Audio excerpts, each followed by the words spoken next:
உங்கள் சத்யாவில் இப்பொழுது ஆடி அதிரடி தள்ளுபடி. அனைத்து மெகா டிவி நேயர்களுக்கு அன்பான வணக்கம். இது யோகேஸ்வர் காய்கறி வைத்திய முறை பற்றிய காய்கறி வைத்திய குறிப்புகள். இன்றைக்கி நம்ம பார்க்கக்கூடிய தலைப்பு என்னென்னா, எலும்பு திசு தடிப்பு நோய், ஆஸ்டியோஸ்கெலிரோசிஸ் அப்படிங்கிற தலைப்பில் பார்க்க போகிறோம். ஸோ இதற்கு முந்தைய பகுதியில் பலவிதமான திசு தடிப்பு நோய்களை பார்த்துக்கிட்டே வந்திருக்கிறோம். அதில் இப்போ ஒன்று பார்க்க போகிறோம். இதில் என்ன ஒரு முக்கியமான விஷயம்னா, மற்றவை எல்லாமே ஒரு சிலது உடனடியாக வெளிப்படுத்தும். ஆனால் இந்த எலும்பு திசு தசை தடிப்பு பார்த்திங்கன்னா கொஞ்சம் காலதாமதமாகி தான் நமக்கு நோய் அறிகுறிகளாக வரும். அப்போ இது ஏன் வருது இந்த மாதிரி, இதற்கு உண்டான தீர்வுகள் என்ன அப்படிங்கிறத இந்த பகுதியில் நம்ம தெளிவாக பார்ப்போம். ஸோ முதல்ல என்னென்ன மாதிரி நோய் அறிகுறிகள் இருக்குது அப்படின்னா, இப்போ உடம்புல ஒரு எலும்பு இருக்குன்னா, அந்த எலும்பு சில சமயம் மாற்றம் ஏற்படுத்தக்கூடியதாக இருக்கும். அதனுடைய உருவத்தன்மை மாற்றம் செய்யக்கூடியதாக இருக்கும். அதாவது நம்ம உடம்புல வேணுங்கிற ஊட்டச்சத்தை சில சமயம் நமக்கு கொடுக்காத பட்சத்தில், நம்ம அதுக்கு சரியாக அதனுடைய தேவையை பொருந்து நம்ம அதுக்கு கரெக்டாக கொடுக்கலன்னா, உடம்புடைய அந்த ஆட்டோஇம்யூன் டிசார்டர் காரணமாக தானாகவே அது ஊட்டச்சத்து எங்கிருந்தால் எடுத்துக்கும். அது எலும்புலேருந்து எடுத்துக்கலாம், தசையிலிருந்து எடுக்கலாம், எலும்பு மஜ்ஜையிலிருந்து கூட எடுத்துக்கலாம், எங்கேருந்து வேணால் எடுத்துக்கும். அப்படி எடுக்கிறப்போ அங்கே ஒரு உருமாற்றம் ஏற்படும். அதே மாதிரி ஒரு எலும்பு வளருது அப்படின்றதும், ஒரு எலும்பு தன்னைத்தானே சீரமைப்பதற்கு இப்படி அதுலேயும் ஒரு மாற்றங்கள் இருந்துட்டு தான் செய்யும். இதில் அதிகப்படியான எலும்புத்தன்மை உடைந்து போகிறது, அதாவது அரிச்சிட்டு போகிறது, அல்லது தேவையானதை விட அதிகப்படியாக ஒரு இடத்துல எலும்பு வளர்ச்சி, நம்மளே கேள்விப்பட்டிருக்கோம். ஒரு சில இடத்துல எலும்பு கொஞ்சம் அதிகமாக வளர்ந்துருக்குன்னுவாங்க, ஒரு சில இடத்துல எலும்புகள் அரிச்சிருக்குன்னு சொல்லுவாங்க, குறைஞ்சிருச்சு, அதனுடைய வலிமை இல்லை அப்படின்னு சொல்லுவாங்க. இது எல்லாமே இந்த மாற்றங்கள் எப்படி இருக்குது அப்படின்னா, இந்த தடிப்பு நோயில் தான் வருது. ஆக உடம்புல மிக முக்கியமான ஒரு ஆதாரம், ஒரு சொத்துன்னு சொல்லலாம் எலும்பு. அந்த எலும்புகளில் இருக்கக்கூடிய அந்த திசுக்கள் தடிப்புத்தன்மை ஆகிறப்போ அப்புறம் அதனுடைய வளர்ச்சியும் அதனுடைய மாற்றங்களும் ஒரு சீராக இருக்காது.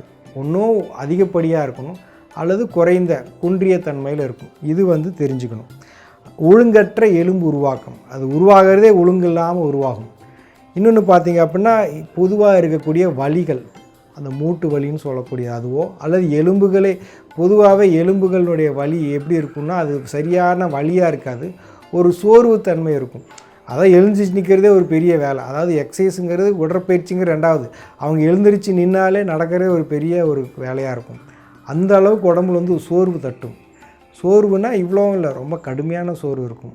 அது ஒன்று. அடுத்ததாக எலும்பு முறிவு, அதாவது சொல்கிறாங்களே, ஏதோ திடீர்னு இப்படி இறங்கி போயிட்டு இருந்தாங்க, லேசாக தடுக்கி விட்டாங்க, உடனே எலும்பு முறிவு ஏற்பட்டுருச்சு. சின்ன சின்ன ஒரு விஷயங்கள் கூட எலும்பு முறிவு அளவுக்கு போகுது அப்படின்னா, இதற்கு முந்தைய நிலையில் அந்த எலும்புகள் பலகீனமாக தான் இருந்திருக்கு. இப்போ நிறைய இந்த கால்பந்து விளையாடுறப்போ குட்டிக்கரணம் அடித்து அதுக்கப்புறம் அந்த பால் அடித்து விழுந்துட்டு மறுபடியும் எழுஞ்சி ஓடுறாங்க. அப்போ அவங்களுக்குலாம் எலும்பு முறிவெல்லாம் வர்றதில்லை. ஆனால் நம்ம பாருங்கள், ஏதோ வண்டியை விட்டு விழுந்தோம் போயிடுச்சு, படிக்கட்டு விட்டு விழுந்தோம் எலும்பு முறிவாகி போச்சு, யாரோ நம்ம மேலே விழுந்தாங்க எலும்பு முறிஞ்சு போச்சு. இப்படி சின்ன சின்ன விஷயத்துக்கெலாம் எலும்பு முறிவுனா, அப்போ நம்ம எலும்பினுடைய தரம் எந்த அளவுக்கு இருக்குதுன்னா, மிக மிக சீர்கெட்ட நிலையில் இருக்குது. அதுவும் கூட இந்த எலும்பு திசு தடிப்பு நோயில் வருது. இது ஒன்று. அடுத்தது பார்த்திங்கன்னா, கபாலம் பெருத்தல். நம்ம உடம்புல இருக்கக்கூடிய அந்த மண்டையோடு இருக்கிற கபாலம், இது சில சமயம் நம்மளுடைய ஒரு வினோதமான முறையில் அதிகப்படுது. பார்த்தாலே குறிப்பாக சொல்கிற அளவுக்கு அது கொஞ்சம் வீங்கியோ பெருசாவோ இருக்கிறது, அல்லது ஒரு பக்கத்தில் குன்றிய தன்மையில் இருக்குது. ஒன்றும் அதிகப்படியாகவோ ஒரு உருவமே பார்த்திங்கன்னா ஒரு புரிதலுக்கு உட்படாத ஒரு வேறு விதமாக இருக்கும். அந்த மாதிரி தன்மைகள் இதே எலும்பு திசு தடிப்பு நோயில் வருது. இன்னொன்று பார்த்திங்கன்னா, நம்ம நடக்கிறதுல இருக்கக்கூடிய சிரமங்கள். அப்போ எப்போ எலும்பு திசுக்கள்லாம் பாதிப்பு இருக்குதோ, அப்போ அந்த எலும்புகளுக்குண்டான தேவையான இரத்த ஓட்டம் தடைபடும் பொழுது அது எப்படி அதனுடைய செயல்பாடுகள் இருக்கும். எலும்பு மஜ்ஜை, எலும்பு மூட்டு இதிலெல்லாம் சரியான முறையில் இரத்த ஓட்டம் இல்லை, இதன் காரணமாக அந்த தடிப்பு வந்திருக்கு அப்படின்னா, அப்போ அதில் எப்படி சீரமைக்கக்கூடிய தன்மை எப்படி வரும், அப்போ அந்த எலும்புகள் எந்த அளவுக்கு வந்து செயல்பாட்டில் இருக்கும். இப்போ கஷ்டம் நடக்கிறதுல சிரமம் இருக்கும். நடந்தாலே வலி இருக்கிறவங்களும் இருக்காங்க, அசைஞ்சாலே வலிக்கிறவங்களும் இருக்காங்க.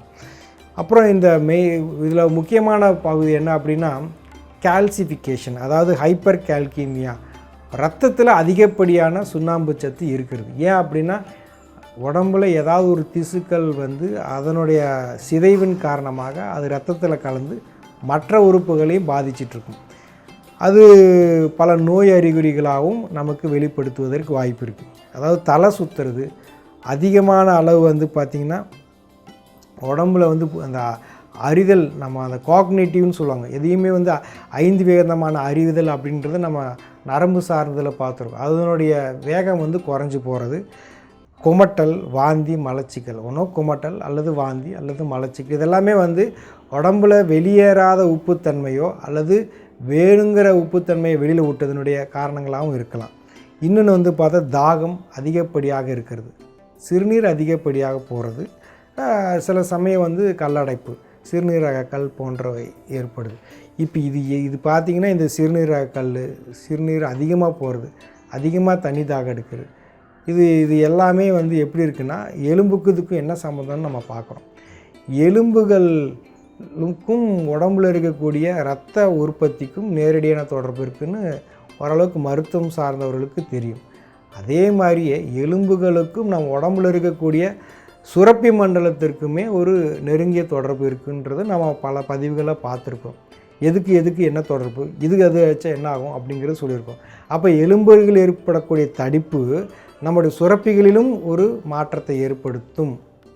நான் உடம்புக்கு இரத்தத்தன்மையும் மாற்றம் ஏற்படுத்தும். ஒவ்வொரு மண்டலமும் அதனுடைய பாதிப்பு இன்னொரு மண்டலத்தில் வெளிப்படுத்தும். அப்படி வெளிப்படுத்துகிறப்ப நம்ம புரிஞ்சுக்கிறது என்ன அப்படின்னா இது ஏன் வருதுன்னு புரிஞ்சுக்கணும். அப்போ வேறு சில நோய் அறிகுறிகள் இருக்குதான்னு புரிஞ்சுக்கணும். அதனுடைய அடிப்படையில் தான் இன்னது பாதிப்புன்னு தெரிஞ்சுக்கலாம். இப்போ மேலோட்டமாக இதை மட்டும் எடுத்துக்க முடியாது. இந்த பாதிப்பு எதனால் வந்திருக்குன்னு தெரிஞ்சு பார்த்தா தான் உண்மையான தீர்வு கொடுக்க முடியும். எலும்புகளினுடைய தடிப்புத்தன்மை வந்து சீர்பெறுவதற்கு நம்ம கொப்பரை தேங்காய் சொல்லுவோம். ஸோ கொப்பரை தேங்காய் நல்லா துருவி அதில் கொஞ்சம் நாட்டு சக்கரை, கோதுமை மாவு கலந்து சாப்பிட்லாம். இது ரொம்ப மிகச்சிறந்த முறையில் வேலை செய்யும். இன்னொரு முறை வந்து கொப்பரை தேங்காயை நீங்கள் சமையலே பயன்படுத்துகிறது, சட்னிக்கு, சாம்பாருக்கு, குருமாருக்கு எல்லாத்துக்குமே வந்து பச்சை தேங்காய் பதிலாக கொப்பரை தேங்காயவே வந்து சமையலுக்கு பயன்படுத்துறது. இதுவும் ஒரு நல்ல ஒரு முறை தான். அப்புறம் கொப்பரை தேங்காயை நல்ல விதமாக எடுத்துக்கிற, நல்லா கடித்து மென்று அந்த உமிழ்நீரோடு கலந்து அந்த எண்ணெய் பசையோடு சேர்த்து மென்று சாப்பிட்டா இருக்கிறதுலே மிகச்சிறந்த முறை வந்து இதுதான். அதாவது பொடியாக கட் பண்ணி நல்லா கடித்து உமிழ்நீரோட, ஒரு சிலர் இப்படியும் பண்ணுறாங்க, என்னங்கன்னா கடிச்சிட்டு இந்த கரும்பு சாப்பிட்ற மாதிரி அதனுடைய நார்ச்சத்தை துப்பிடுறாங்க. அது வந்து பெரிய தப்பு. அதனுடைய பலமே அந்த நார்ச்சத்து தான். நம்ம இதுக்கு முன்னாடியும் சொல்லியிருக்கிறோம், அந்த எண்ணெயை வந்து எடுத்துக்கிட்டு அந்த நார்ச்சத்தை குப்பையில் போடுறோம், அதுதான் வந்து புண்ணாக்குன்னு சொல்லிட்டு அது ஆடு மாடுக்கு நல்லா சந்தோஷமாக இருக்குது. நமக்கு வேணுங்கிற அந்த நார்ச்சத்து கிடைக்கிறது இல்லை. நமக்கு அந்த எண்ணெயை மட்டும் எடுத்துக்கிறோம். ஆனால் அதனுடைய அடிப்படை தன்மை உடம்புல தக்க வச்சுக்கணும் இல்லையா. இப்போது நம்ம வந்து ஒரு பொருள் இருக்குது, இப்போ வைரம் இருக்குன்னா அந்த வைரத்தை வந்து ஒரு பாக்ஸில் போட்டு அழகாக கொடுக்கணும். இத்தினூண்டு இருக்கிற வைரத்தை பேக்கெட்டில் போட்டோன்னா அது எங்கே போய் கிடைக்கும். அப்போ உடம்புல ஊட்டச்சத்து வேணும், விட்டமின்ஸ் இருக்குது, மினரல்ஸ் இருக்குது, இதெல்லாம் வந்து உடம்புல தக்க வைக்க தன்மை வேணும் அப்படின்னா அப்போ அதில் வந்து என்னென்ன தேவைப்படுது, ஃபைபர் தேவைப்படுது, புரதம் தேவைப்படுது, கொழுப்பு தேவைப்படுது. இதனோடு சேர்ந்து தான் வந்து ஊட்டச்சத்துக்கள் பயணிக்குமே தவிர தனியாக ஊட்டச்சத்துக்களை நம்ம மாத்திரை மருந்தில் எடுக்கிறதுனால ஒரு பெரிய அளவில் உடம்புல மாற்றம் ஏற்படாது. அது பெருசாக உடம்புல தங்கிறதுக்கும் வாய்ப்பு இல்லை.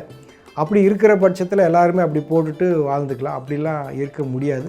உணவு என்பதே இந்த மாதிரி சில முக்கியமான சத்துக்கள் அது உடம்பு எப்படி தக்க வச்சுக்க முடியும், தக்க வச்சு எப்படி நல்லா ஆகுறது, அதை தான் வந்து நம்ம பார்க்குறோம். அந்த விதத்தில் உடம்புல நீங்கள் என்ன சாப்பிட்டாலுமே ஒரு தக்க வைக்கக்கூடிய ஆற்றல் எதில் இருக்குது அப்படின்னா கொப்பரை தேங்காய்க்கு இருக்குது. ஒரு அசாதாரணமான காய். உடம்புல வந்து ஒரு பித்த நீர்னு சொல்கிறோம், பித்தம்னு சொல்கிறோங்களே, அந்த பைல்னு சொல்லக்கூடிய அந்த விஷயம் வந்து ரொம்ப வீரியமானதாகவும் அது நம்ம உடம்புக்கு ஒரு பாதுகாப்பான ஒரு செரிக்கக்கூடிய தன்மை கொடுப்பதற்குமே வந்து இந்த கொப்பரை தேங்காய் ஒரு அருமருந்து. இந்த கொப்பரை தேங்காயை செரிப்பதற்கு என்ன பண்ணணும் அப்படின்னா திப்பிலி இருக்கு இல்லையா, அதை வந்து ஒரு திப்பிலியோ ஒரு அரை திப்பிலியோ வாயிலே ஊற வச்சிங்கன்னா நல்லா ஊற ஒரு சுறுச்சுருன்னு இருக்கும். அதுக்கப்புறம் கொஞ்சம் நேரம் கழித்து அந்த சுறுசுறுப்பு தன்மையெல்லாம் போன பிறகு அப்புறம் கடித்து மென்று சாப்பிட்டுக்கலாம். ஒரு நாளைக்கு 1-1.5 எடுத்துக்கலாம். அதிகப்படியாக எடுக்கிறப்போ அந்த நாக்குனுடைய தன்மை மாறும். சில சமயம் நாக்கு புண்ணு வரத்துக்கு வாய்ப்பு இருக்குது. ரொம்ப வீரியமானது, அதனால் பார்த்து அளவாக எடுத்துக்கணும். அப்படி இல்லாமல் நீங்கள் திப்பிலியை பொடி பண்ணி வச்சுக்கிட்டு நீங்கள் சமையலை பயன்படுத்தலாம். சட்னிக்கு, எதுலையா வந்து பொரியலுக்கு, இதில் எல்லாத்துலேயும் வந்து எப்படி மிளகு தூவுற மாதிரி இந்த திப்பிலி பொடியை வந்து அப்படி தூவி அதை சாப்பிட்றப்போ அந்த செரிமானத்துக்கு தேவையானதும் சேர்ந்து நம்ம எடுத்துக்கிறோம். அப்போ அதுவும் செரிச்சிடும். அப்போ கொழுப்பு கரைக்கிறதுக்கு வந்து பார்த்திங்கன்னா நிறைய பேர் வந்து பாலில் பூண்டை போட்டு சாப்பிட்றாங்க. அது கொழுப்பு கரையுன்றாங்க. அது கொழுப்பு கரையும் கரையாதுங்கிறதெல்லாம் நான் சொல்ல விரும்பல. ஆனால் நிச்சயம் திப்பிலி கரைக்கும். ஏன்னா அதனுடைய வேலையே அதுதான். அதனுடைய படைப்பே சுக்கு மிளகு திப்பிலின்னா அந்த திப்பிலியே வந்து கொழுப்பு கரைப்பதற்காகத்தான் படைக்கப்பட்டிருக்கு. அதே மாதிரி புரதத்தை செரிப்பதற்கு இஞ்சி சொல்கிறோம், மாவச்சத்தை செரிப்பதற்கு மிளகு சொல்கிறோம். இந்த 3மே தனிப்பட்ட முறையில் ஒரு வல்லுனர், ஸ்பெஷலிஸ்ட். அப்படி இருக்கிறப்ப அந்த திப்பிலியை நாம் ஏன் விடணும்? திப்பிலியை ரசமாக குடிக்கலாம், அல்லது சமையல்லையே வந்து பல விதத்தில் சேர்த்து எடுக்கிறப்போ அந்த எலும்பினுடைய மாறுதல் உருமாற்றத்தை கூட சீர்படுத்தும். அதனுடைய தடிப்புத்தன்மை நோய் கூட மாறும். ஆக நம்ம இதுக்கு முன்னாடியே சொன்ன மாதிரி எந்த ஒரு நார்ச்சத்தும் இருந்தால் மட்டும்தான் இந்த இதெல்லாம் சீரமைக்க முடியும். நம்ம நார்ச்சத்து அதிகமாக இருக்கிறது மறுபடியும் வந்து காய்கறிகள். அப்போ காய்கறிகளில் இப்போ இன்றைக்கி பேசக்கூடிய தலைப்புகளை தேங்காய் வருது. பச்சை தேங்காய் சாப்பிட்றப்போ என்ன பலன் கிடைக்குது அப்படின்னா, இதில் ஒரு 10ல் 1 பங்கு தான் நமக்கு வந்து கிடைக்கும். அதனால் அது ஒரு பெருசாக நம்ம ஒரு மருத்துவமாக அதை எடுத்துக்க முடியாது. நல்ல விஷயந்தான், பச்சை தேங்காய் நல்லது தான். கொப்பரை தேங்காயினுடைய ஆற்றல் அளவுக்கு அதுக்கு இல்லை. அதனால் மிகச்சிறந்தது வந்து கொப்பரை தேங்காய் மட்டும்தான். அதுதான் சிறப்பாக இருக்கும். இப்போ நம்ம பார்த்ததில் வந்து ஒரு 8 விதமான நோய் அறிகுறிகளை பார்த்துருக்குறோம். இந்த நோய் அறிகுறிகள் வந்து திருப்பி இன்னொரு தடவை ஒரு கண்ணோட்டம் பார்த்துக்கலாம். அதாவது அதிகப்படியான எலும்பு சிதைவு. ஒரு இடத்துல அதிகமாக எலும்பு கரைஞ்சிக்கிட்டே இருக்குது, ஒரு இடத்துல தேவையில்லாமல் எலும்பு வளர்ந்துக்கிட்டே இருக்குது. ஒழுங்கற்ற எலும்பு உருவாக்கம். அப்படி இன்னொன்று வந்து வலி, மூட்டு வலி சாதாரணமாக வலிக்குது, முக்கியமாக மூட்டுகளில் ஏற்படக்கூடிய வலி. அப்புறம் எலும்பு முறிவு, எலும்பு ஃப்ராக்சர், முறிவு. அப்புறம் கபாலம் வந்து வித்தியாசமான முறையில் பெருத்து போகிறது, அது குன்றி போவது, நடந்ததில் ஏற்படக்கூடிய சிரமம், அசைவதில் ஏற்படக்கூடிய வலிகள். அப்புறம் மிகை சுண்ணாம்பு ஏற்றம், இரத்தத்தில் வந்து அதிகமாக சுண்ணாம்பு சத்து இருப்பது, ஹைப்பர் கால்கீமியான்னு சொல்கிறோம். அதனால் வந்து வாந்தி, அதுக்கப்புறம் வந்து குமட்டல், மலச்சிக்கல், அப்புறம் வந்து சிறுநீர் தன்மை வந்து அதிகமாக, இப்படி வந்து நிறைய அறிகுறிகள் பார்த்தோம். இது எல்லாமே வந்து இந்த எலும்பு சார்ந்த திசு தடிப்பு நோய். இதுதான் நம்ம இப்போ சொல்லியிருக்கிறோம். இதில் இன்னொரு முக்கியமான விஷயம் என்ன அப்படின்னா, எலும்புகள் மட்டுமல்ல, இது தோல்லையும் நம்ம வந்து ஒரு பாதிப்பு ஏற்படுத்தும். அப்போ தோல் திசு தடிப்பு நோயின்னு ஒன்று இருக்குது. இப்போ நரம்பு பார்த்தோம், தசைகள் பார்த்தோம், இப்போ எலும்பு பார்த்துருக்குறோம். அடுத்து தோல் கூட இதில் ஒரு கருத்தில் நம்ம வச்சு பார்க்கணும். தோலில் இந்த மாதிரி தடிப்பு நோய் வருமா அப்படின்னா அது வந்து இருக்குது. அது சாதாரண விஷயம் இல்லை, அது மொத்த உடம்பையும் ஒரு பாதிப்பு ஏற்படுத்தும். ஸ்கெலிரோடெர்மா அப்படின்றது அதுக்கு ஒரு பேர் இருக்குது. அப்படியா தோல்லெல்லாம் கூட தடிப்பு பொதுவாகவே நம்ம என்ன சொல்கிறோம், தடிப்புனா அது தோலில் தடிப்பு வந்துருச்சுன்னு சொல்லுவோம். அதே மாதிரி தான் பல விதமான மண்டலங்களில் அதை தடிப்பு பற்றி பார்த்துருக்கோம். அப்போ தோலினுடைய தடிப்பு நம்ம பார்க்கணும் இல்லையா, அதையும் நம்ம பார்ப்போம். இப்போ நம்ம வரிசையாக இப்போ எதை பற்றி பேசிகிட்டு இருக்கிறோன்னா, தடிப்பு நோய், திசு தடிப்பு நோய் பலவிதமான பாகங்களில் பார்த்துருக்குறோம். அந்த என்னென்ன பாகங்கள் பார்த்துருக்கோங்கிறத ஒரு கண்ணோட்டமாக நம்ம மறுபடியும் இப்போ பார்ப்போம். அதாவது திசு தடிப்பு நோயில் இது வரைக்கும் வந்து பல விஷயங்கள் பண்ணியிருக்கோம். அதில் முதல் பார்த்த விஷயம் என்ன அப்படின்னா, பெருந்தமனி தடிப்பு நோய். நம்ம உடம்புல ரத்தம் வந்து இருதயத்திலேருந்து வெளில போகுது. அப்போ போகக்கூடிய அந்த தமனியில் மேல், அதாவது வெளியில் இருக்கக்கூடிய படலம், வெளிப்படலம், அந்த படலமானது இணைப்பு திசுக்களால் உருவாக்கப்பட்டது. அது வந்து கடினப்படுவதால் அல்லது இது மாதிரி தடிப்பு ஏற்படுத்துவதால் உடம்பில் வந்து போக வேண்டிய ரத்தம் வந்து சீராக போகாது. அப்போ அதுக்கு என்னென்னலாம் நோய் அறிகுறிகள் இருந்ததுன்னு நம்ம தெளிவாக வந்து பார்த்தோம். நன்றி, வணக்கம். உங்கள் சத்யாவில் இப்பொழுது ஆடி அதிரடி தள்ளுபடி.